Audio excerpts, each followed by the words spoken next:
Terima kasih majelis. Ahli atau saksi, saya ingin nanya agak mundur sedikit. Jadi seperti yang terungkap di persidangan ini, bukan berarti menguji ahli, bukan, atau saksi. Dari pemeriksaan di rumah sakit sebelumnya, katakanlah rumah sakit Medika, ya, di hari pertama di UGD, ya, bahwa kondisi anak David ini masih ada respons, ya kan, dan kemudian ada bergerak matanya ataupun mengingau, gitu ya. Terus kemudian sampai ke perawatan di sana, sampai di UGD dari rumah sakit Mayapada mengalami koma. Kira-kira apa penyebabnya ya ahli, ya, saksi? Penyebabnya cuma satu, ini terjadi luka di otak sehingga menyebabkan bengkak di otaknya dan tekanan di otaknya itu naik secara bertahap. Oh, jadi karena itu terjadi koma, walaupun sebelumnya terjadi masih belum sampai ke koma. Betul. Baik. Terus kemudian di dalam pengobatan berdasarkan, kan pasti waktu dirujuk ke rumah sakit Mayapada tentu kan dibawa dokumennya ataupun medical recordnya, ya. Tentu pengobatan yang dilakukan oleh rumah sakit sebelumnya ke Mayapada itu betul-betul itu sudah dianggap baik atau mencegah atau untuk mengobati akibat trauma berat otak tadi itu? Saya melihat apa yang dilakukan di Medika sudah benar sesuai dengan kapasitas mereka. Sudah dilakukan. Sudah dilakukan. Tapi karena keterbatasan alat pindah ke Mayapada. Betul. Nah, kemudian dari hasil MRI atau hasil analisa mereka ada semacam bakteri atau bakteri ya, yang mengganggu trauma otak ini ataupun di otak. Kira-kira apalah hal lain apa? Saya tanya itu ke saksi ahlinya waktu itu, ya harusnya dia dokter UGD-nya. Saya tanya waktu itu, kira-kira penyebabnya apa, gitu loh, ya kan? Nah, saya ingin tanya dokter sekarang atau ahli lah, gitu ya. Kira-kira penyebab dari biak bakteri ataupun infeksi yang di luar trauma otak itu ada nggak sebelumnya gitu? Tidak ada. Tidak ada. Tidak ada. Jadi murni itu karena trauma berat tadi itu. Betul. Oke. Terus kemudian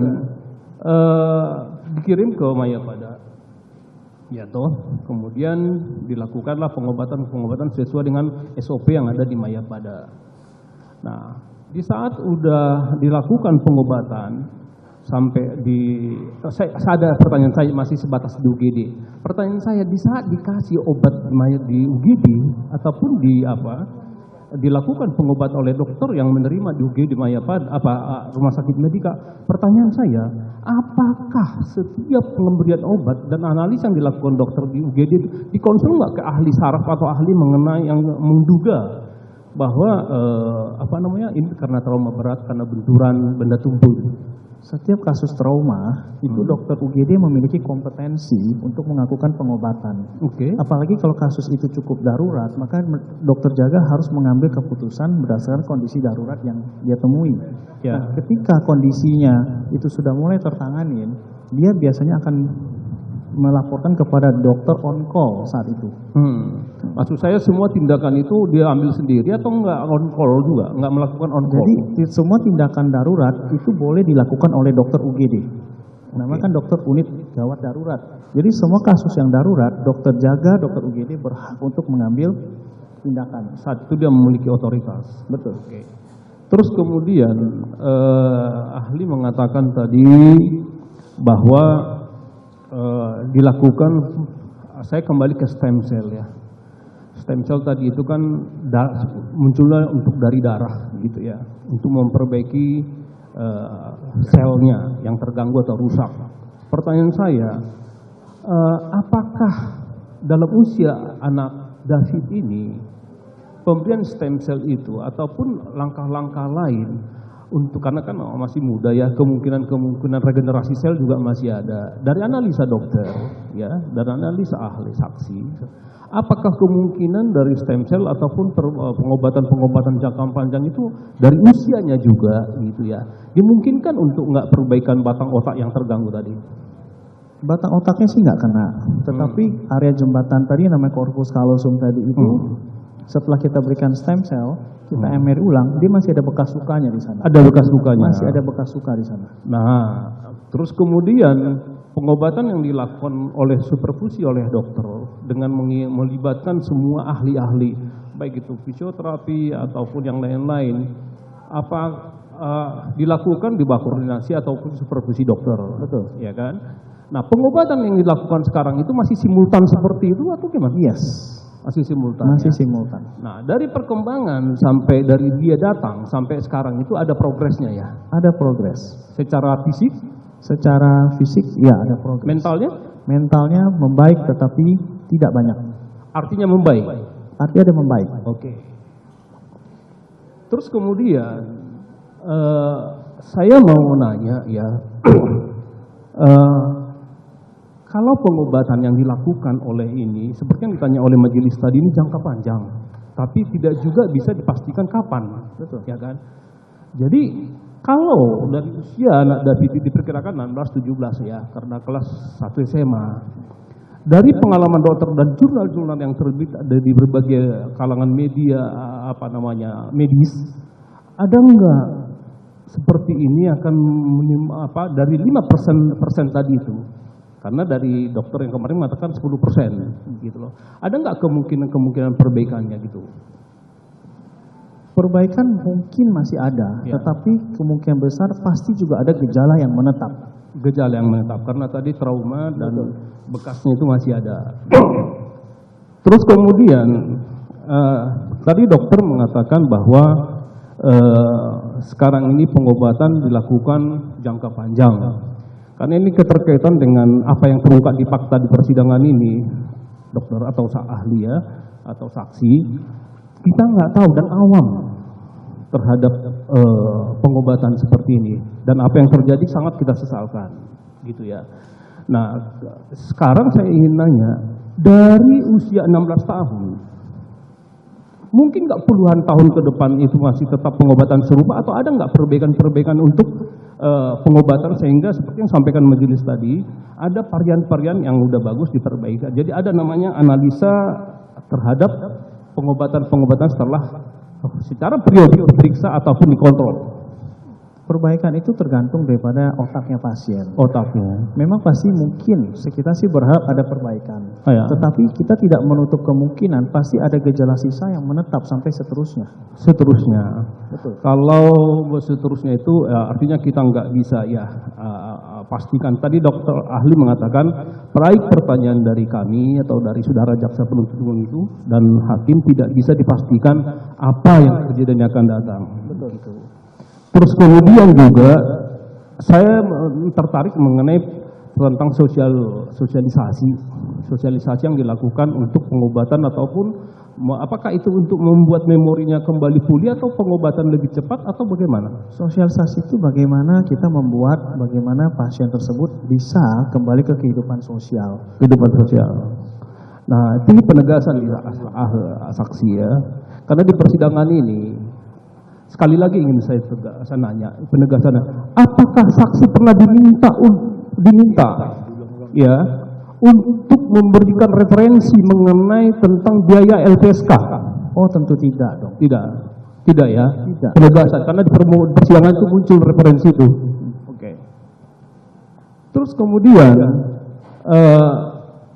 ada ketergantungan atau bantuan orang secara tidak langsung terhadap anak David ini dalam kehidupannya sekarang walaupun nanti ke depan, bahwa kita itu ahli juga memperkirakan kemungkinan masih akan bisa bekerja atau bisa belajar atau bisa perbaikan.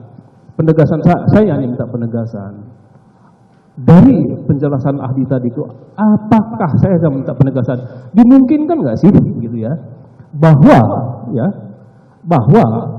terjadi nantikan perbaikan ataupun menghilangkan ketergantungan dirinya terhadap pihak ketiga atau orang lain. Itu terus terang sampai hari ini dia masih tergantung. Ya, Dan kemungkinan besar dalam beberapa waktu ke depan ini memang masih membutuhkan bantuan dari orang lain. Artinya ke depan bisa aja tidak.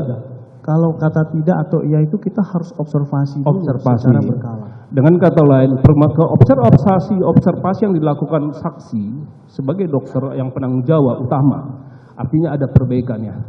Sementara dibanding kondisi awal, ya jelas. Iya, baik. Terus kemudian mengenai amnesia atau tidak sadaran, saya ingin nanya dokter ya, sekarang kan dia mengalami gangguan amnesia atau gangguan kesadaran. Nah sekarang dari tahap demi tahap dan harapan ke depan, karena ini LPSK sampai 70 tahun, 71 tahun umurnya dalam pengobatannya, jadi jangka panjang untuk potensi pengobatannya sangat panjang. 70 tahun dokter, saya sampaikan di persidangan. Ya, kalau artinya ini saya teruskan dulu pertanyaan. Jadi dokter Pak Ari, artinya kemungkinan pengobatan jangka panjang itu kita berharap anak David ini lebih baik, lebih sehat, lebih mandiri dan bisa normal atau setidak-tidaknya mendekati normal sehingga layak untuk lebih baik hidupnya kan gitu. Nah, pertanyaan saya, kalau dari amnesia tadi itu, kalau amnesia yang dialami amnesia yang dialami anak David sekarang ada perbaikan nggak sih? Untuk short termnya ada beberapa perbaikan, tapi untuk long termnya banyak yang hilang. Banyak long term. Untuk long term itu pengobatan amnesianya itu apa yang harus dilakukan? Untuk long term itu sulit. Long term akan sulit. Tapi itu akan dilakukan metode pengobatan seperti psikologi, psikoterapi medis, atau mungkin tindakan-tindakan bersifat medis juga, tapi dapat dipertanggungjawabkan seperti metode akupuntur bisa? Tidak. Terus kemudian saya ingin nanya lagi ya mengenai terapi yang dilakukan. Terapi yang dilakukan itu sampai sekarang adalah dengan sosialisasi ke sekolah dan berbagai kegiatan yang bersifat sosialisasi lah namanya ya. Pengamatan dokter, dengan dilakukan itu terjadi perkembangan terhadap fisik dan mentalnya enggak? Untuk fisik sih sosialisasi ada membantu sedikit. Ya. Yang kita harapin dengan sosialisasi itu dia secara mental lebih terbuka dan dia bisa masuk ke dalam dunia yang nyata. Artinya bisa berdamai pada kondisinya ya. Nah, baik untuk sementara cukup aja. Lanjutkan yang udah. Yang sudah ditanyakan tolong jangan diulang lagi ya. Bolak-balik itu aja kerja kita. Dokter spesialis saraf ya. Pengalaman di kedokteran spesialis saraf sudah berapa lama? Enggak ada hubungannya, Pak. Jawabannya? Itu personal, ngapain? Kan nggak ada hubungan sama persidangan. Nah, Bapak jawab aja, enggak apa-apa. Jawab aja, Pak. Jadi saudara sebagai ahli untuk saraf, enggak apa-apa, jawab aja. 7 tahun. 7 tahun. 7 tahun ya. Ya. Apakah pada saat dokter memperbolehkan anak David pulang dari rumah sakit Mayapada, apakah pada saat itu anak David ini sudah bisa makan sendiri, minum sendiri, atau main HP? Dia bisa tetapi masih dibantu. Bisa ya? Main HP bisa juga ya? Main HP saya sih jarang melihat dia main HP ya. Tapi makan sama dibantu dengan perawat.